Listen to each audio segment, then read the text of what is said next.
¿Quién es Andrés Godoy Díaz? Qué pregunta, ¿eh? Mira, antes de responderte yo quién soy, yo diría que más bien respondería a mi abuela por mí, mi madre, mis hermanos, mis amigos. Porque siempre hubo un concepto que transitó por todos ellos y era, ¿cómo puede ser tan porfiado? Andrés Godoy Díaz, el porfiado. Bienvenido, Andrés, Desde el Propósito. Te tenemos aquí porque nos alucina tu historia, tu propósito, tu arte. Y aquí vamos a hablar un poquito de esas cosas que te han motivado toda la vida. Y quizás otra cosa que te define es que eres un gran músico. Cuéntame, Andrés, ¿cómo llegó la música a tu vida? Claro, una cosa lleva a la otra, ¿no? Esto de ser porfiado, ¿verdad? O ser, comillas, rebelde, o ir un poco contra la corriente, me llevó sin que fuese mi propósito. Porque, ojo, a veces uno dice, este es mi propósito, pero a veces el propósito te encuentra. Estoy totalmente de acuerdo contigo. Y en eso yo creo que el propósito no me dio oportunidad, maravillosamente, a irme hacia otro propósito que no fuese el propósito que el mismo propósito quería que yo me reencontrara, porque me iba a encontrar con algo que es muy importante, que es tocar brevemente el espacio de la felicidad. Entonces, el propósito se fue impregnando de alguna manera en mí, y cada vez que me ocurrió algo que era que me sacaba del camino del propósito, en este caso, me traía nuevamente.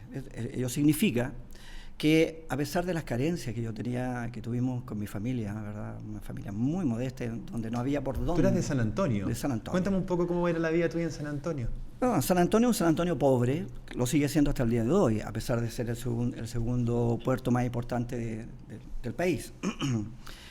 Pero el San Antonio de los fines del 50, tenía 7 años ahí, yo soy del 53, era un San Antonio muy pobre. O sea, y caía sobre el mar y los cerros, cada vez que llovía, las casas eran, desde el cerro, eran botes, se transformaban en botes. Así que, mirado desde una perspectiva era poético, y mirado desde otra perspectiva era una tragedia absoluta. Claro, cuando uno observa hoy día, ¿verdad?, las inundaciones, bueno, estas inundaciones no son de hoy, es el Chile inundado siempre, y sobre todo para el mundo de la pobreza. ¿Y tú vivías en uno de esos cerros? Vivía en uno de esos cerros, y cada invierno sabíamos que teníamos que navegar con la lluvia, navegar con las piedras que se nos venían, y era parte no de nuestro dolor, era parte de nuestra risa.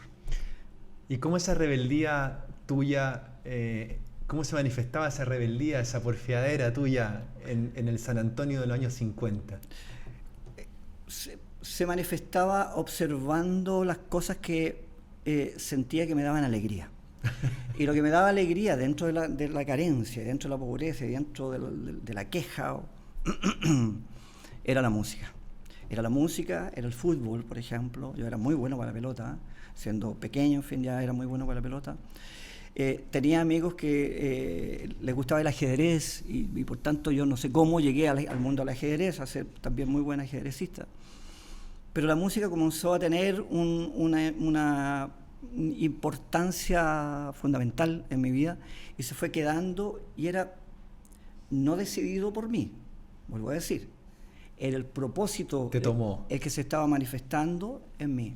Porque es importante hacer este punto, ¿no?, en el que a veces cuando tu familia, cuando tu país no te da las oportunidades, porque no puede, porque es muy pobre, o porque es muy ignorante, o porque es muy ciego, entonces está el propósito que trabaja por sí mismo.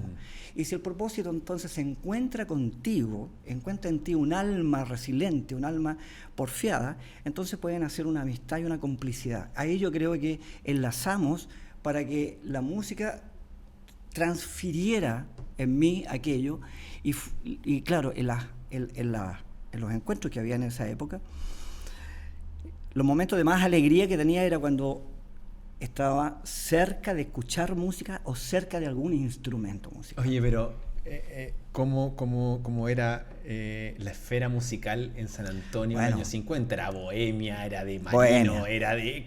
Cuéntame. Era la bohemia, era el cabaret, era la prostitución. ¿Y que te arrancaba ir para allá?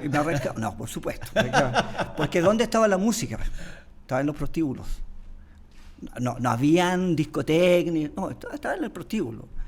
Ahí sonaba la batería, sonaban las guitarras, sonaban los cantantes. ¿Y qué edad tenías tú ahí? 7. 7 años metido en el prostíbulo para escuchar música. Sí, o sea, más bien que metido en el prostíbulo andaba como sapeando.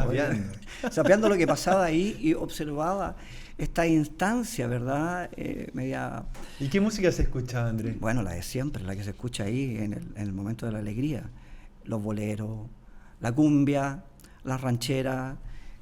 Esas son las músicas que se escuchan en el pueblo, en el fondo. Y fueron las músicas que me tocaron profundamente y que después se fueron transformando en otra cosa a medida que fui creciendo y desarrollándome en otra inquietud. ¿Y cómo fue tu adolescencia? ¿Qué música escuchabas en tu adolescencia? ¿Qué encuentros te pasaron en esa adolescencia que fue que este propósito fue tomándote cada vez más? Mira, sonaba mucho en las radios y por las calles y en las fiestas ya cosas que tenían que ver con el rock and roll, como Bill Haley, por poner un ejemplo, que es pre-Beatles. Pero cuando aparecen los Beatles en el 62, yo ya tenía 9 años, en el 62 simplemente la cabeza se me rompió. Qué buena idea para escuchar a los Beatles. Entonces el propósito se manifestó de esa manera de nuevo. Y dije, este es mi camino, o quizás puede ser un camino, porque siempre me siento tan contento y tan alegre en este ámbito. Así que mi adolescencia fue ir descubriendo cada vez más que la música tenía un sentido personal y por tanto la selección de mis amigos tenía que ver en si tenían instrumentos o no, porque yo no los tenía. Entonces el propósito me iba empujando a seleccionar amigos o acércate a las personas y hazte amigo de ellos, y por tanto desarrollé una capacidad muy potente de relacionarme con los otros. ¿Y recuerdas qué canción de los Beatles te voló la cabeza? Bueno, era la que sonaba, la que llegó a ser número 1 y claro, uno la escuchaba pues, de rebote en donde andaba y era Love Me Do. Love Me Do. Perfecto. Bueno, yo no entendía qué decía Love Me Do porque además no sabía lo que significaba. Para mí, Love Me Do era revélate, sé distinto. Qué bonito. Encuentra tu camino. Por tanto, yo hacía mis propias traducciones teniendo 9 años, de esas canciones al principio, porque yo creía que eran aquello, porque ese mundo que estaba proponiendo la música que hacía los Beatles era muy distinta de la cumbia, era muy distinta de los boleros, era una, comillas, transgresión hacia lo que se me ocurría en ese momento, ¿no? Hacia un mundo que iba a ser distinto, iba a ser nuevo socialmente, etcétera. Oye, un niño educado en la pobreza, a los bordes de caerse al mar en San Antonio, arrancándose a prostíbulos a escuchar música, encuentra a los Beatles, va juntando consigo a amigos músicos, pero a los 14 años te pasa un accidente. Sí. Y me gustaría saber qué pasó contigo en ese momento. Bueno, lo que puede pasar con una persona cualquiera, ¿verdad?, que tiene un accidente y donde ese accidente no solo pierdes tú un brazo, no solo se te quiebran las piernas, se te quiebra la espalda. ¿Qué te pasó, Andrés? Y quedáis para el gato en el fondo, ¿no? Porque esa es la verdad. Yo quedé para el gato con semiparaplegia. Fue un accidente de trabajo porque había que trabajar. Yo era un estudiante como mi hermano, pero había que traer comida a la casa, había que traer lucas, había que ayudar a los papás. Y trabajábamos en un molino, mi papá le dieron la administración de un molino y en ese molino veníamos trabajando desde los 10 años. Y bueno, en los días buenos y los días malos, en el día malo me ocurrió que aquel día, tengo este accidente, donde pierdo el brazo pero más que la perdí en el brazo, era como, wow, cuando me di cuenta, cuando estaba en el suelo, y me di cuenta que miro hacia un lado y veo que no tengo el brazo, y que está saliendo un montón de sangre, así como si fuese una manguera, no pensé, perdí un brazo. Ese no fue el primer pensamiento. El primer pensamiento fue, chata, no voy a poder tocar la guitarra, no voy a poder hacer música. Ese fue el primer pensamiento. No fue, perdí un brazo.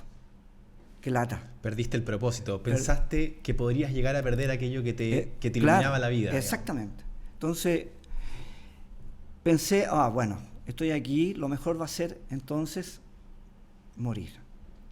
Entonces, mi acercamiento a la muerte en ese minuto fue tan poderosa y fue tan importante y tan trascendental que de ahí en adelante no tuve más miedo a la muerte, no tuve más temor de la oscuridad, ni tuve más temor de lo negativo que puede haber en la existencia, ¿no? La muerte tiene el mismo valor de la vida. Así que el propósito me regaló este accidente, probablemente, para probablemente desafiarme a ver si podía dar un paso, ya que todos me decían porfiado y todos consideraban que tenía un espíritu rebelde, tal vez. Esto tenía que ver más con eso que cualquier otra cosa, digamos. Muchas veces yo hoy día, te digo, sobre todo en las giras que yo hago por Asia y por Europa, cuando me preguntan esto, y digo, bueno, una tragedia es tragedia hasta cuando uno le da el valor de la tragedia. Pero esa misma tragedia se puede transformar en una tremenda oportunidad y una tremenda felicidad si tú das vuelta a la página y das el paso y observas la tragedia y tomas de la tragedia la lección que la tragedia te da. Y si esa tragedia te da una lección importante, entonces tú das el paso y te vuelves a recomponer. Entonces estás cerca de construir lo que uno diría que es la innovación. Es decir, para los deportistas paralímpicos hoy día que tienen falta de pierna o brazo o qué sé yo, han tenido, y que logran jugar tenis o que logran correr o que logran romper marcas importantes, han hecho este tránsito. Para el científico que nunca le encontró la ecuación exacta y que estuvo repitiendo esa ecuación durante, no sé, un siglo, y que de pronto da vuelta, frustrado, da vuelta su página y encuentra, como Einstein encuentra, otro elemento que le da respuesta a su deseo de no abandonar nunca, porque sabe que detrás de eso hay una verdad poderosa, que esa verdad poderosa es para él, y si bien es para él, también es social. Y ahí Andrés, es tremendo lo que estáis contando, y qué profundo además. Eres un sobreviviente, no del punto de vista de la experiencia, sino que hay una sobrevida y hay una resignificación de la propia vida cada vez que nos topamos con la muerte, ¿cierto? Pero ahí me imagino que te viste rodeado de gente. Sí, claro.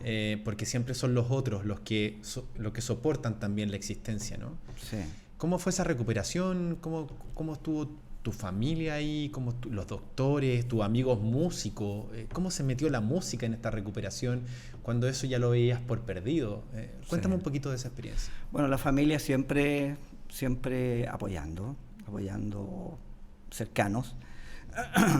Y cuando comienzo a volver de alguna manera a la música, a la guitarra principalmente, la familia no me pone un freno diciendo... Olvídate de eso, ya no. No, olvídate de eso porque no puedes. Claro.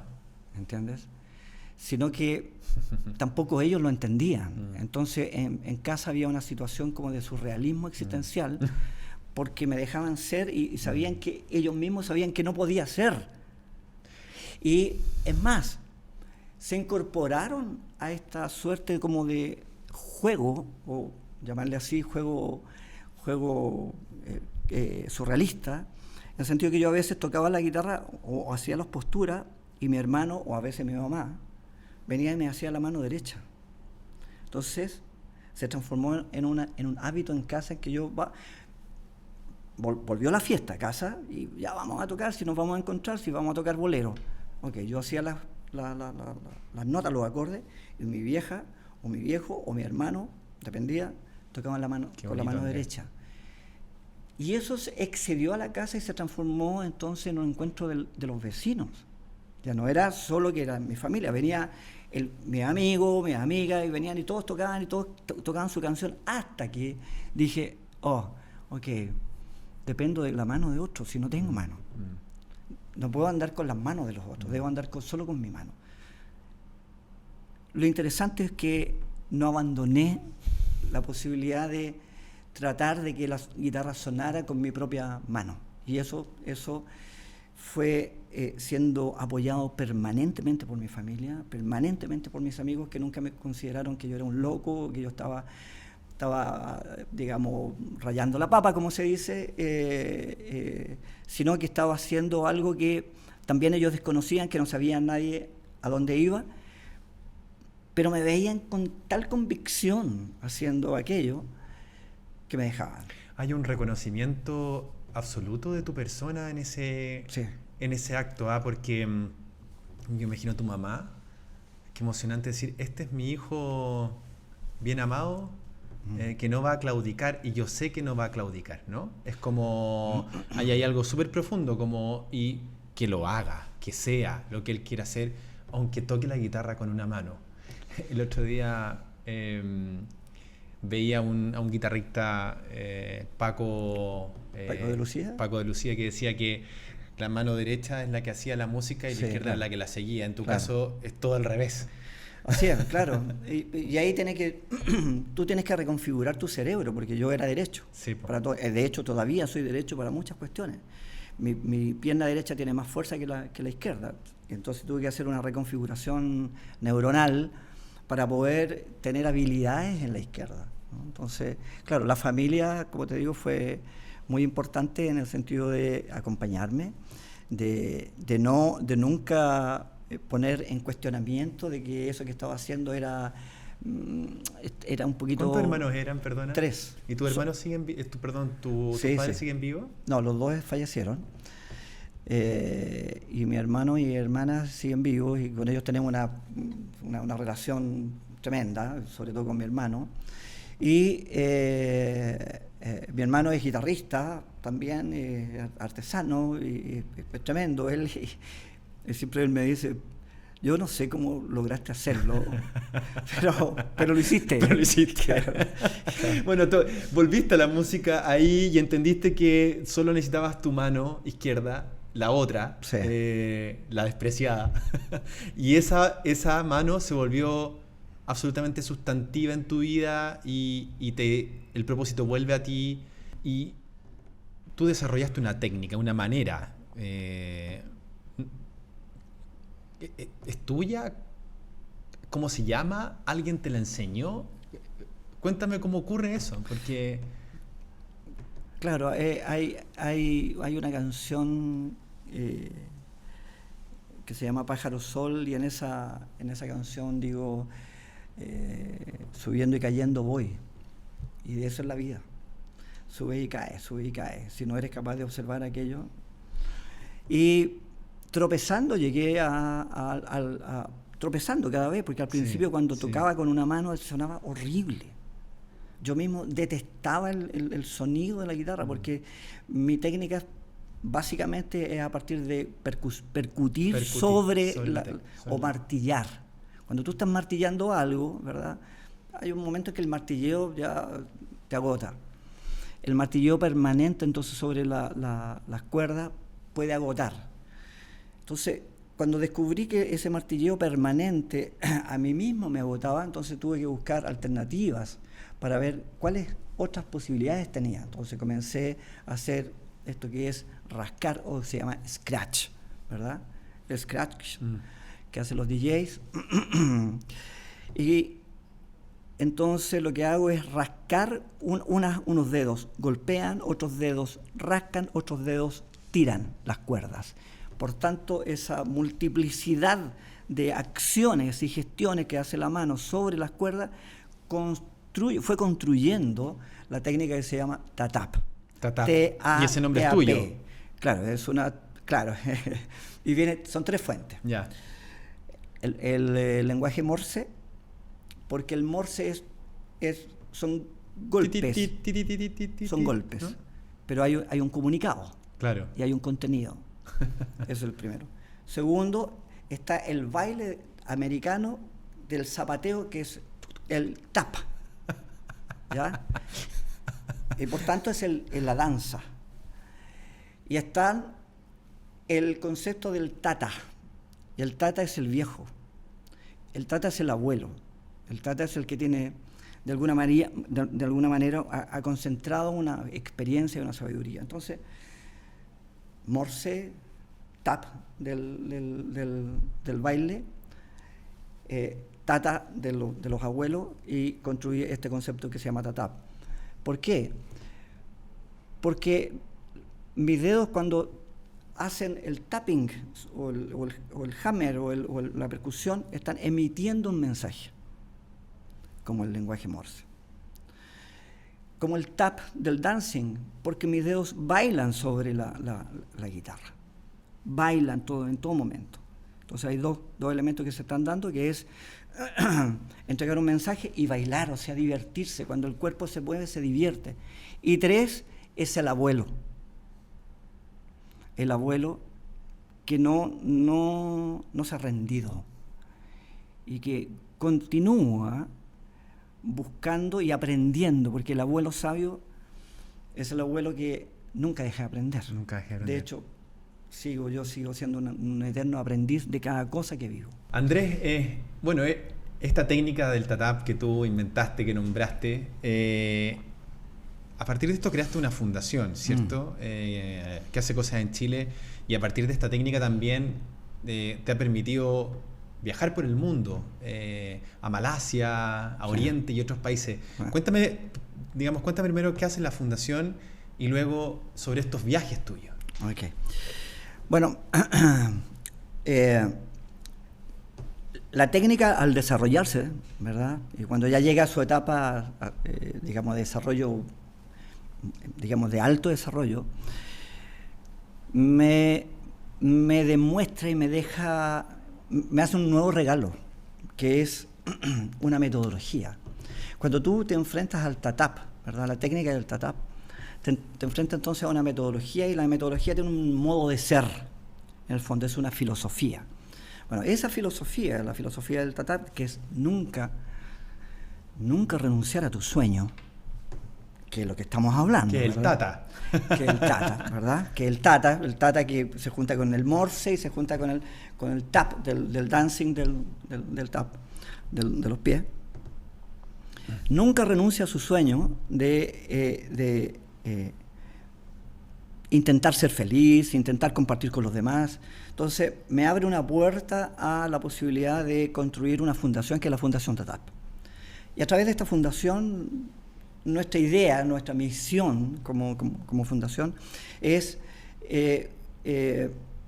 colaborar, aportar a los niños, a los jóvenes, a las niñas de escasos recursos, que están en situación de vulneración, etcétera, oportunidades de desarrollo para sus vidas. Esos desarrollos pueden ser en el ámbito musical o en el ámbito o en otros ámbitos. ¿Cómo lo hacemos? Lo hacemos generando un método educativo que se llama el método educativo creativo TATAP. Perfecto. Y con ese método hemos estado trabajando precisamente con una cantidad importante de jóvenes, niños y niñas, en centros de Sename, casas residenciales. Por otro lado, hemos obtenido unos recursos muy pequeños para apoyar a jóvenes de las comunas, ¿verdad?, que están interesados en desarrollarse musicalmente. Entonces, con la fundación estamos dando esos pasos. Es muy nueva la fundación, recién la echamos a andar hace... Pero es súper interesante. Hace 2 o 3 años. Porque tiene que ver como con el no te rindas, ¿no? Tiene que ver como con que la adversidad no te gane, ¿cierto? Exactamente. Y es lo que en la fundación y a través de estos proyectos tratamos de hacer. Es decir, parte de nuestro trabajo es detectar en los niños o en los jóvenes esos tesoros que están ocultos en ellos mismos. Esos propósitos ocultos. Claro, nosotros le llamamos tesoros. Tesoros. Y les hablamos a ellos, incluso a sus padres o a veces a los profesores. Le decimos, estos chicos y nosotros mismos y ustedes mismos, tú mismo, Nico. si tuviéramos otras 2 o 3 conversaciones, te aseguro que podríamos descubrir nuevos tesoros en ti. Tesoros que tú mismo todavía no descubres que están allí. Y que es parte de la responsabilidad, nuevamente, parte de la responsabilidad de un país. Y si el país no te la da, te la dan tus padres. Y si no te la dan tus padres, la encontrarás solo. La fundación entonces juega ahí un rol, ¿verdad? Por eso que en los países desarrollados, la educación y el arte tiene una relevancia en el PIB. Si uno analiza la inversión del PIB... La economía naranja se llama. La economía son altísimas. Altísimo. Si tú la comparas con lo que se hace en Chile, es vergonzoso el aporte de Chile a la educación y sobre todo a lo cultural. Bueno, y eso lo has visto porque has viajado, porque te han invitado gobiernos a dar testimonio y enseñar esta técnica. Cuéntame un poco, porque me estabas comentando ahora que hace 4 días llegaste de Singapur. Cuéntame sobre tus viajes, porque eres más famoso afuera que adentro, como muchos en Chile. Estoy viajando desde el 2008, más o menos. Partí yéndome a Europa, primero a Estados Unidos, y fue el primer año, el 2007, y de inmediato dije, Estados Unidos no es mi objetivo. Está lejos de que yo intente vivir o hacer una vida en Estados Unidos. El sistema, el trato, nada de lo que ocurría allí me interesó, así que me regresé y dije, ok, ¿dónde voy? Voy a Europa. Entonces elegí un lugar que era Alemania. Y comencé, en el 2008 ya me fui a Alemania y encontré que Alemania sí teniendo un prejuicio con los alemanes, me recibieron muy bien. Pero fui a tocar a la calle. Siendo en Chile, a esa altura, te estoy hablando del 2008, siendo un productor musical reconocido, siendo una persona muy reconocida aquí en el mundo de la cultura, tomé la decisión de irme a tocar a la calle. Rápidamente algunos me vieron y me invitaron entonces a participar de festivales que son los festivales dentro del circuito de fingerstyle acoustic guitar, los más importantes, y tuve cabida con gente a la que admiraba, guitarristas a los que admiraba, terminé tocando con ellos. Bueno. Pero quizás lo más importante son estos viajes donde 9.500 niños, me contabas tú, escuchaban. Claro. Lo que pasa es que en el 2012 me ve Wan Chiawei, que es el productor más importante de circuitos de la música acústica en Asia, en toda Asia. Él me ve y él me invita. Y él comienza a hacer una inversión en mí para mi desarrollo en Asia. Y comienzo a tener entonces viajes desde el 2012 hasta ahora. Entonces yo he estado yendo, no voy milagrosamente de un día para otro, es una construcción en el tiempo, es un trabajo que se ha hecho en el tiempo, en las escuelas, en las academias, en los festivales, etc. Por tanto, yo ahora, en este último viaje que te comentaba, acabo de hacer, yo venía maravillado porque entré a la categoría, me da vergüenza decirlo, pero esa es la realidad. Entré a la categoría de ser yo la estrella. Hay hasta poleras tuyas, dicen. O sea, tú vas a las tiendas, yo muchas veces voy a las tiendas aquí en Chile y en Alemania y veo las fotos de la gente a la cual yo admiro, guitarristas, músicos o escritores o lo que sea. Veo las fotos, gigantografía, y esta vez las gigantografía y las fotos eran mías. Esta vez los estudiantes venían a pedirme autógrafos y a sacarse fotos conmigo. Estamos hablando de que en Singapur, cada vez que tenía que hacer una charla eran 1.000 estudiantes.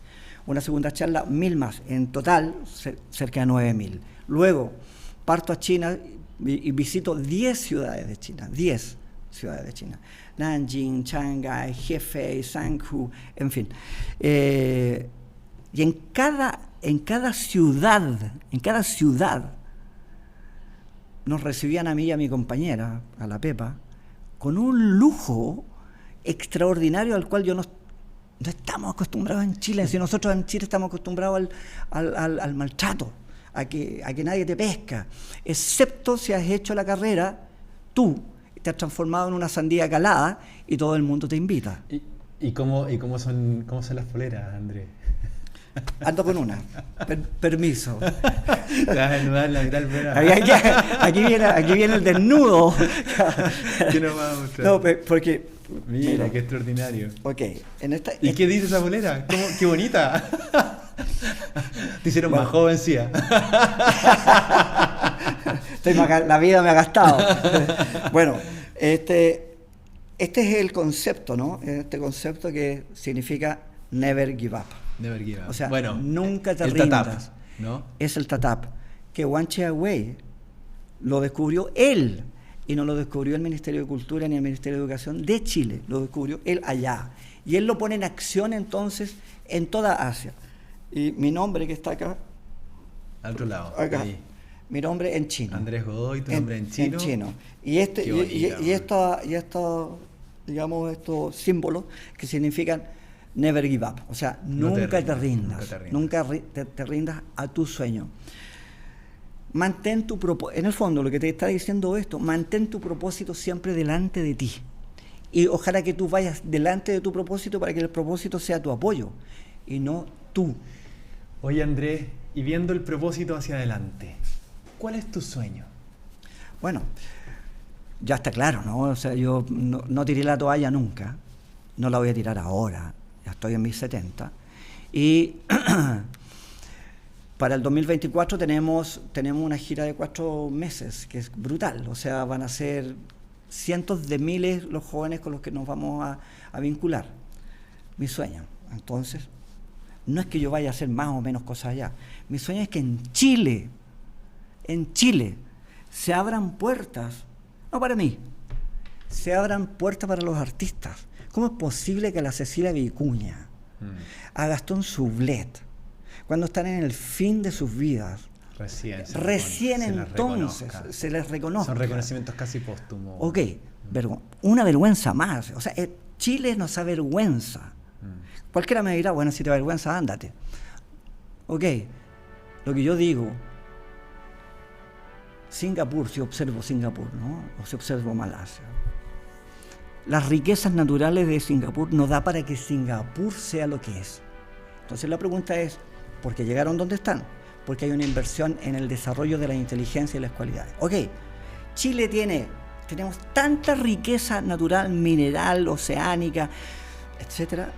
¿Por qué no la invertimos de verdad en la gente? Pero de verdad.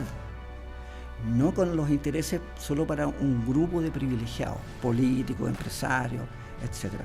No hablo del resentimiento, hablo de la alegría de estar vivo, hablo de la alegría de que con lo poco que tenemos podemos compartir el pan, la pelota de la que hablábamos anteriormente. Andrés, partiste diciendo que eras un porfiado. Bueno, este programa se creó para todos los porfiados de Chile y del mundo, ojalá. Ha sido un placer tener a este porfiado que no se ha rendido con su propósito. Su propósito, más que mal, no te dejó salirte de ahí, como me contabas tú. Comparto plenamente eso. Y ha sido muy inspiradora, la verdad, esta conversación contigo.